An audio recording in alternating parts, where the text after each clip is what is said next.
Welcome to my YouTube channel. My name is Aswani Yadav.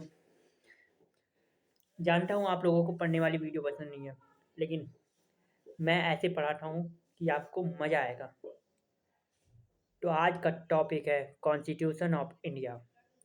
पूरा ऊपर से लेके नीचे तक पूरी तरह से कॉन्स्टिट्यूशन ऑफ इंडिया को हम पढ़ेंगे। तो आइए देखा जाए कॉन्स्टिट्यूशन ऑफ इंडिया। सबसे पहले हम preamble of the Indian constitution देखेंगे। प्रियम्बल बेसिकली बहुत इम्पोर्टेंट प्रियम्बल हमारे कॉन्स्टिट्यूशन का सिर्फ पहला पेज नहीं है, वो हमारे पूरे संविधान का एक बेस है, बेसिक स्ट्रक्चर। ये जो केशवानंद भारती केस में बेसिक स्ट्रक्चर डॉक्ट्रिन निकल के आया था, तो ये प्रियम्बल भी हमारे बेसिक स्ट्रक्चर का ही पार्ट है। और इसमें जो लाइन है we the people of India, we the people of India सिर्फ एक लाइन नहीं है, इसको कोई अमेंड नहीं कर सकता। कोई भी, चाहे वो कांग्रेस हो चाहे भाजपा हो, कोई भी सरकार इस लाइन को चेंज नहीं कर सकती, मतलब हटा नहीं सकती, अमेंड नहीं कर सकती। एक बार अमेंड हुआ था, अरे यार सॉरी, थोड़ा सा डिस्टर्बेंस होगी। तो प्रियम्बल बहुत इम्पोर्टेंट है। We the people of India का मतलब है कि हमारे देश को हमारे भारत के लोगों ने ही बनाया है। यानी कि ये तो संविधान हमारे साथ आज 2026 में आ गया। ये संविधान हमारे भारत के लोगों ने ही बनाया है। हमारे जो कॉन्स्टिट्यूशन मेकर थे, उनका जो विजन था बहुत ही दूर का विजन था। उनका मतलब अप्रोच फ्यूचरिस्टिक अप्रोच था। यानी कि उन्होंने पहले से ही एज्यूम किया था कि आ, अगर हम कॉन्स्टिट्यूशन में पावर दे रहे हैं कि यहाँ पावर किसके हाथ में होगी, तो वो पावर का मिसयूज ना करे, इसलिए लिमिटेशन भी लगाया है। और लिमिटेशन जो होंगी फंडामेंटल होंगी। लिमिट, गवर्नमेंट पे जो लिमिट है वो फंडामेंटल होंगी। एग्जाम्पल में फंडामेंटल राइट, अगर फंडामेंटल राइट वायलेट होंगे तो जनता सुप्रीम कोर्ट में अपील कर सकती है। डायरेक्ट प्रोविजन है, आर्टिकल है इसके लिए। तो आइए देखते हैं प्रियम्बल। प्रियम्बल ये जो आज का प्रियम्बल है, अरे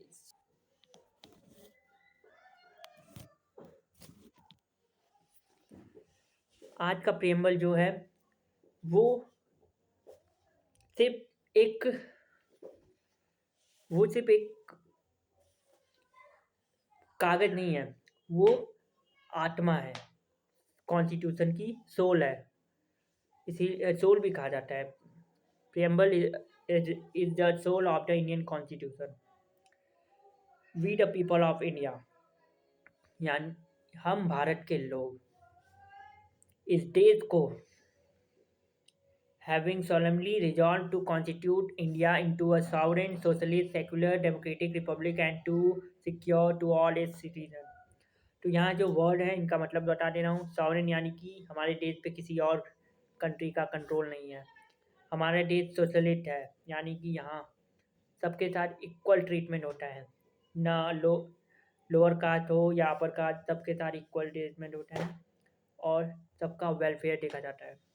गवर्नमेंट की जो अप्रोच होती है, स्कीम पॉलिसी जो भी लाई जाती है, वो लोगों के वेलफेयर के लिए ही गवर्नमेंट, मतलब लोगों के वेलफेयर के लिए गवर्नमेंट स्कीम्स लाती है।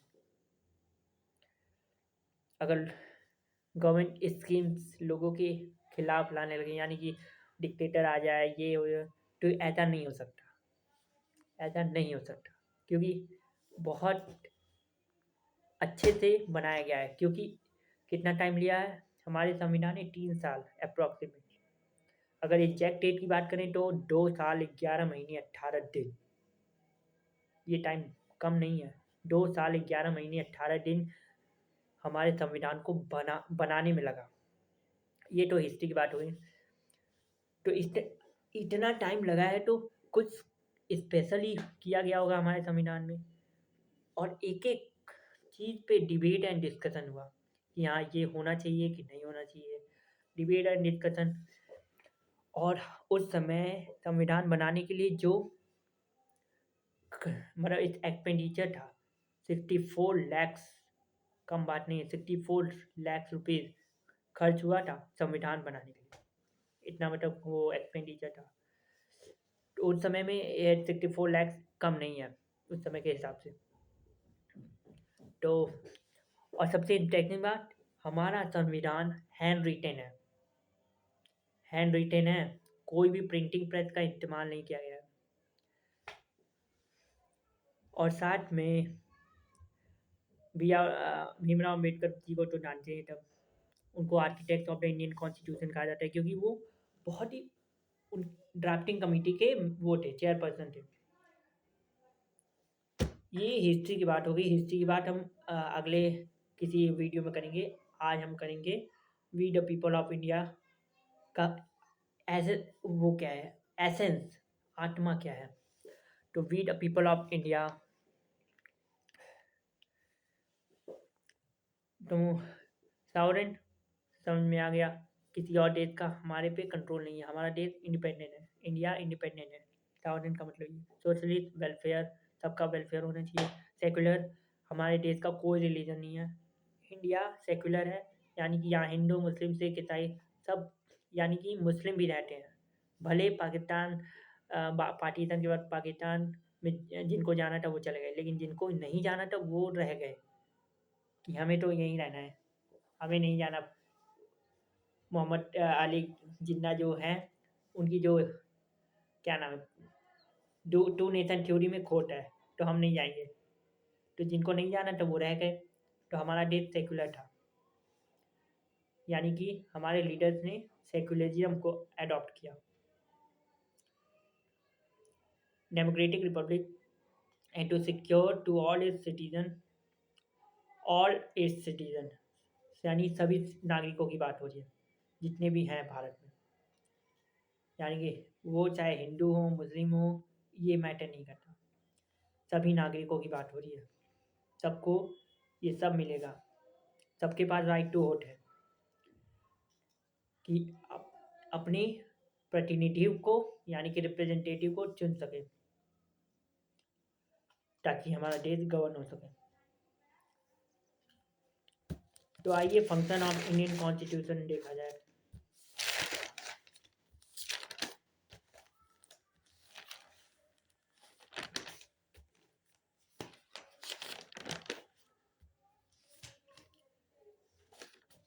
मेरी नोट्स दिखाओ आपको।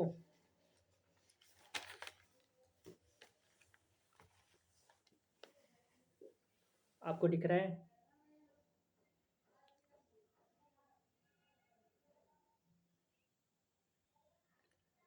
ओ सॉरी, ये तो कैमरे में वो हो गया, उल्टा दिख रहा है।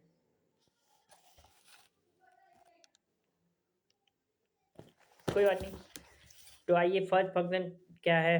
The first function of a constitution is to provide a set of basic rules that allow for minimal coordination among member of a society. तो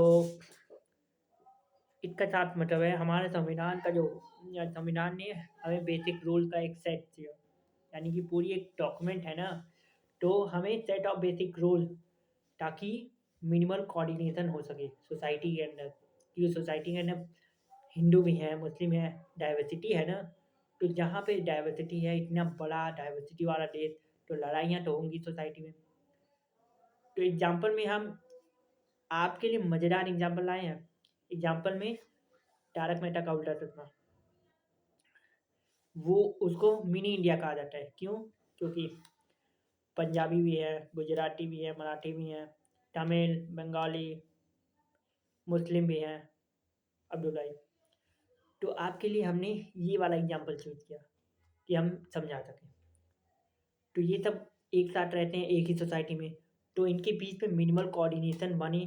तो उसके लिए जो सेक्रेटरी साहब है भिड़े, तो वो किसी के बीच तो फिर भी भिड़े ही लड़ाई करता है, वो तो अलग बात है।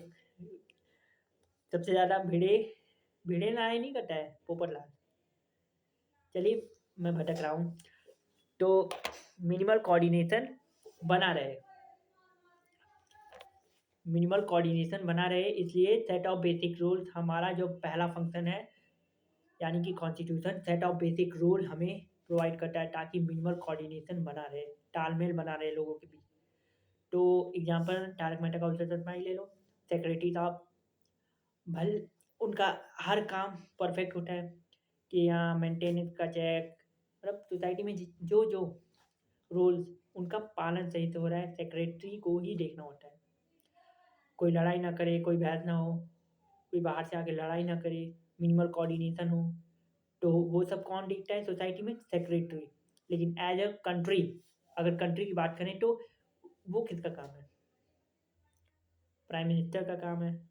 प्राइम मिनिस्टर ऑफ इंडिया वो देखें कि कोई दो राज्य जैसे उत्तर प्रदेश और बिहार के बीच में वो ना हो, कि स्टेट गवर्नमेंट उत्तर प्रदेश की जो सरकार है बिहार की सरकार के साथ वो कर रही है, बहसबाजी कर रही है, मतलब बहसबाजी हो रही है, तो ये काम ऐसा होगा नहीं। लेकिन वो इंटर स्टेट कन्फ्लिक्ट होता है ना।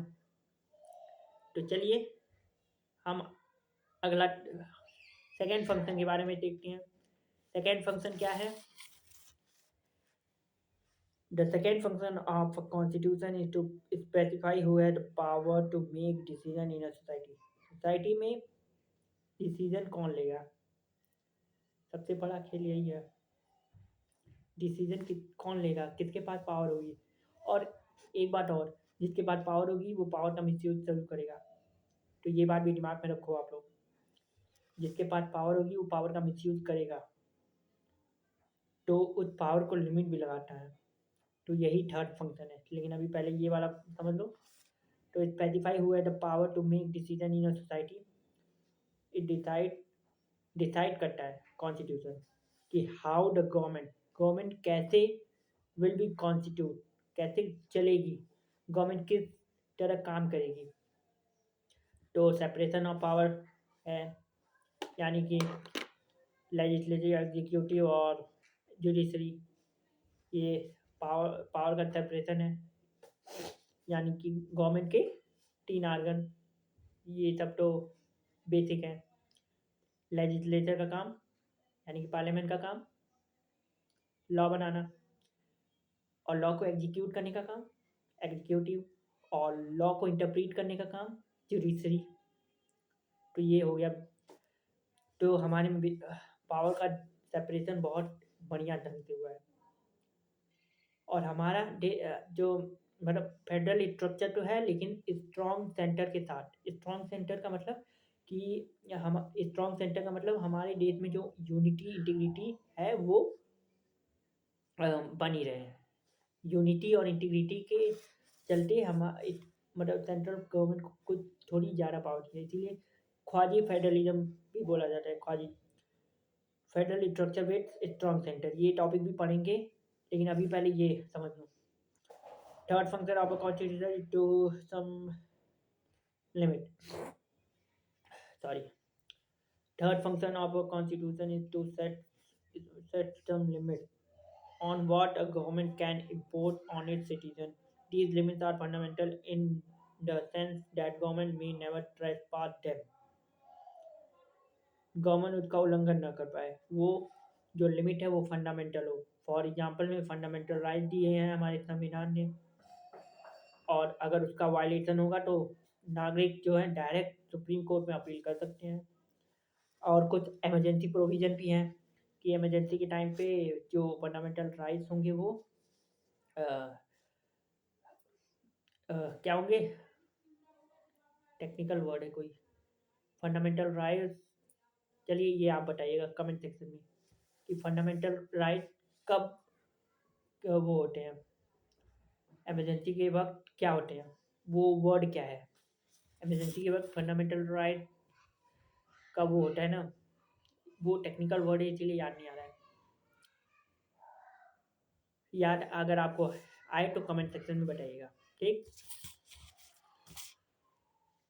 तो सरकार की पावर पे लिमिट भी लगाता है। Fourth function of constitution is to enable the government to fulfil the aspiration of society and create condition for a just society. तो गवर्नमेंट का ये काम है कि लोगों की इच्छाएँ पूरी हों और कोई भी भूख से ना मरे।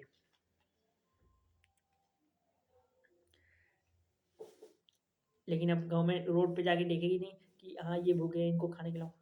ये काम नहीं करनी मतलब लोगों की जो एस्पिरेशन है जॉब्स को लेके मतलब अलग-अलग इच्छाएँ हैं लोगों की, वो फुलफ़िल करने, लोगों का वेलफेयर हो, ये मतलब गवर्नमेंट का है। और गवर्नमेंट कैसे करेगी? स्कीम्स लाएँगी, पॉलिसीज़ स्कीम और पॉलिसी के थ्रू गवर्नमेंट लोगों का वो करेगी, उनकी एस्पिरेशंस को फुलफ़िल करेगी और एक ऐसी जो सोसाइटी बनाएगी जो एक ऐसी कंडीशन बनाएगी जो सच जज सोसाइटी की हो। यानी कि पूरी एकदम जज सोसाइटी का यहाँ मतलब है कि एक न्यायपूर्ण समाज न्यायपूर्ण समाज की स्थापना करे। जज सोसाइटी क्रिएट कंडीशन फॉर अ जज सोसाइटी का मतलब यही है। आशा करता हूँ आपको मेरी ये वीडियो अच्छी लगे। तो अब मैं साइन अप करता हूँ। Thank you very much. इस वीडियो को ज़्यादा से ज़्यादा लोग लाइक, सब्सक्राइब और शेयर भी करें ताकि जो मैं पढ़ा रहा हूँ वो और भी बच्चे पढ़ें और मेरा पढ़ाया अच्छा लगे तो कमेंट सेक्शन में इमोजीज या दिल जो भी मतलब थैंक यू या जो भी अच्छा लगे तो भेजिए। Thank you. साइन अप करता हूँ। जय हिंद, जय भारत।